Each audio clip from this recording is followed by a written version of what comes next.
Louise's birthday begins with confusion when her family instructs her to keep her eyes closed for a special surprise. When she opens them, she finds herself seated beside a wealthy stranger, her supposed future husband. Her father proudly introduces the millionaire as the man she will marry and the father of her future children. Shocked and disgusted, Louise protests, insisting she has no plans to marry anyone at 21. Instead of listening, her father dismisses her objections and pushes the idea harder. The millionaire behaves arrogantly, showing off his money while treating the whole meeting like a business transaction. When Louise asks personal questions, like his income and STD check, he laughs awkwardly. Her family keeps pressuring her, making her feel trapped, unheard, and controlled. When she refuses wine, he forces his concern on her, demanding she take care of her health as if he already owned her. Overwhelmed, humiliated, and betrayed, Louise realizes her family is selling her future for their own benefit. Feeling suffocated, she decides she must escape before her life is sealed forever. Feeling trapped at the table, Louise excuses herself with the excuse of needing stain remover. A young restaurant worker quietly leads her away from the chaos. Once alone, he admits there is no stain remover, he only wanted to save her. His gentle expression and calm tone immediately soften her tension. She asks his name, and he introduces himself as Antonio.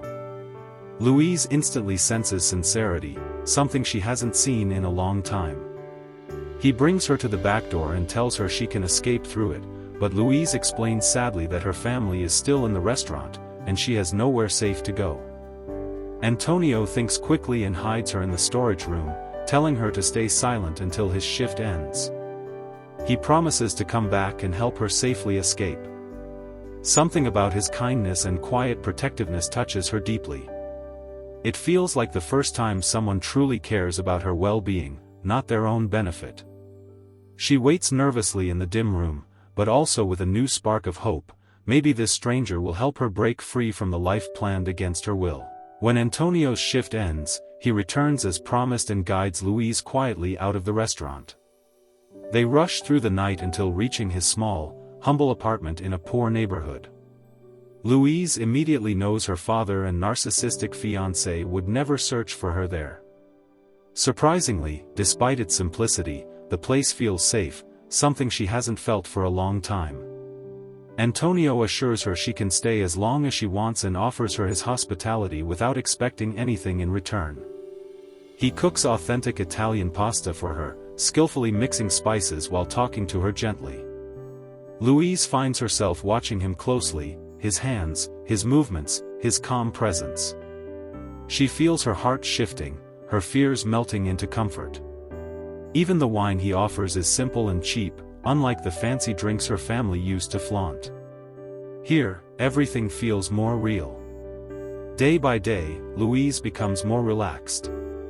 They cook, laugh, dance every night, and slowly fall in love.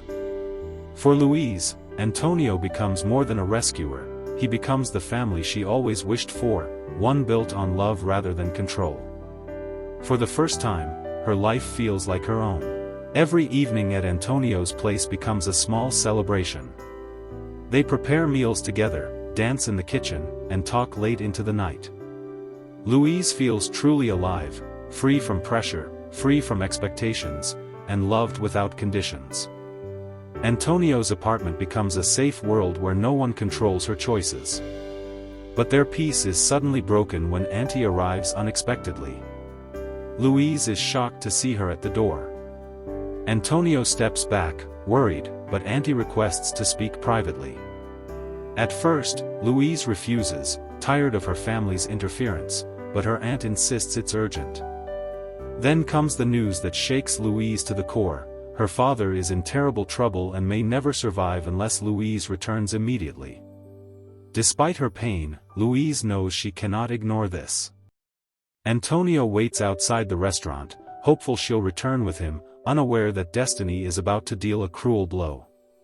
Inside, Louise discovers her father desperate and panicked. He demands the key to the jewelry box, revealing he has lost everything in gambling.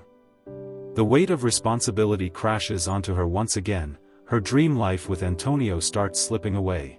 Louise learns that her father has huge gambling debts and will be sent to jail unless he pays immediately. When she begs him to explain how it happened, he reveals he lost everything in a card game, a game he always thought he would win. The situation becomes even more horrific when he admits the only way out is for Louise to marry the very millionaire she ran away from. Shocked and heartbroken, she realizes her family pushed the marriage all along for their own gain. The wealthy man steps forward smugly, confirming he will forgive the debt if she marries him. Louise feels her world collapse. She goes outside to tell Antonio the truth. Crying, she tells him she loves him deeply but must sacrifice her happiness to save her father. Antonio begs her to stay and let him help, but Louise believes there is no other choice. With a shattered heart, she ends their relationship and walks back inside. She agrees to marry the millionaire, giving up the man she loves to protect the man who betrayed her, her own father. After agreeing to the marriage, Louise enters a life that looks luxurious from the outside but feels like a prison on the inside. Her fiancé constantly reminds her of the money he spent on her, taking her to resorts and buying expensive gifts while treating her more like property than a partner. She is trapped, controlled, watched, and emotionally suffocated. Though others might envy her lifestyle, Louise knows the truth: she lost her freedom and love because of her father's selfishness. Her heart aches for Antonio, the only person who ever cared for her sincerely. But now she is bound to a man she never loved, forced into the role of a bride to pay off someone else's mistakes. Louise realizes she didn't just lose Antonio, she lost herself. Her father's actions and her own sacrifice have locked her into a future she never chose. In her gilded cage of wealth and misery, she can only remember the brief days when she felt truly free, truly loved, and truly alive.